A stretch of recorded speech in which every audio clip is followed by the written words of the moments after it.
Welcome to Java Forum.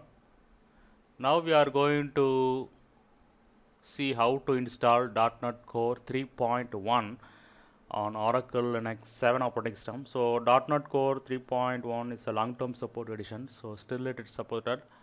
I think up to next year, I mean 2022, it will be supported. I think. So let us see how to install .NET Core 3.1 on Oracle Linux 7. So these are the binaries and RPM packages I have downloaded from .NET website. So we are going to install .NET 3.1 tar.gzip file. So this tar.gzip file is a generic zip file, especially for Linux platforms. It contains all the SDKs and .NET runtimes. So I am going to install this .NET Core 3.1 on /opt/.NET. So there I have created one directory 3.1. So under this only I am going to install the .NET Core 3.1 binary. So before that, we need to check some of the requirements. So we need some of the dependencies should be pre-installed before installing .NET Core 3.1. So among that, KRB file libs, that is already installed, libicu, that also already installed, and OpenSSL, that too got installed, and zlib package. So make sure that these 4 dependencies are already installed before you installing .NET Core 3.1. So because .NET Core 3.1 uses these files.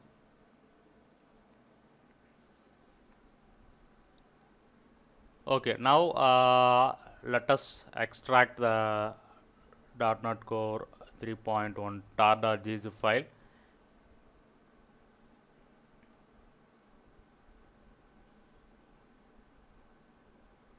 So I am going to extract to /opt/.NET/3.1.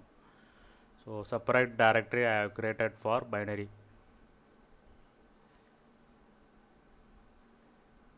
Yes.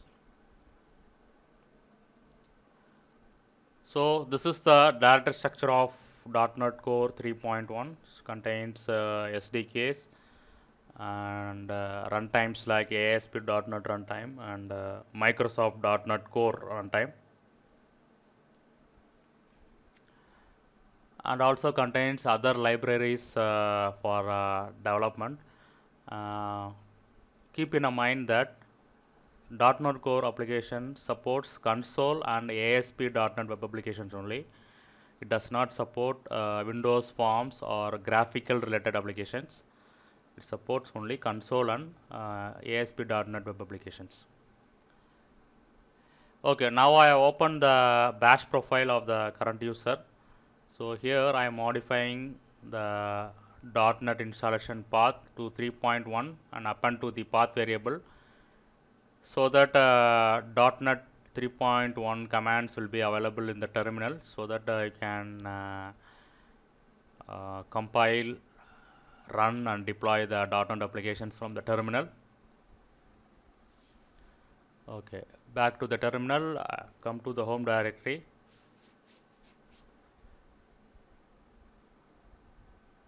Source.bash_profile will load the latest settings in bash profile.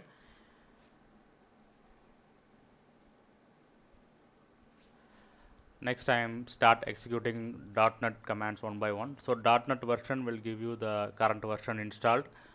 .NET list SDKs will print what are the SDKs installed.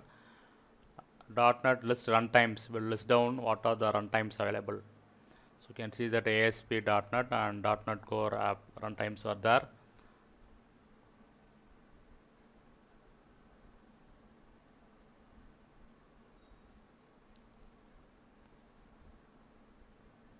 Okay, so next step is we are going to create a sample console application.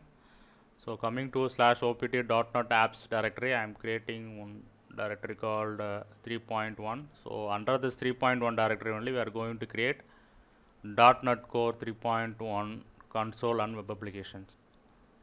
So in terminal, I'm going to cd.NET apps 3.1 directory.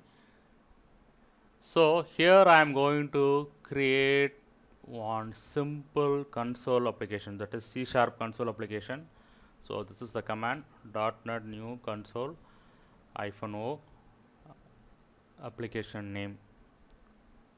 So this will create a .NET console application, that is C#. Yes, it is created.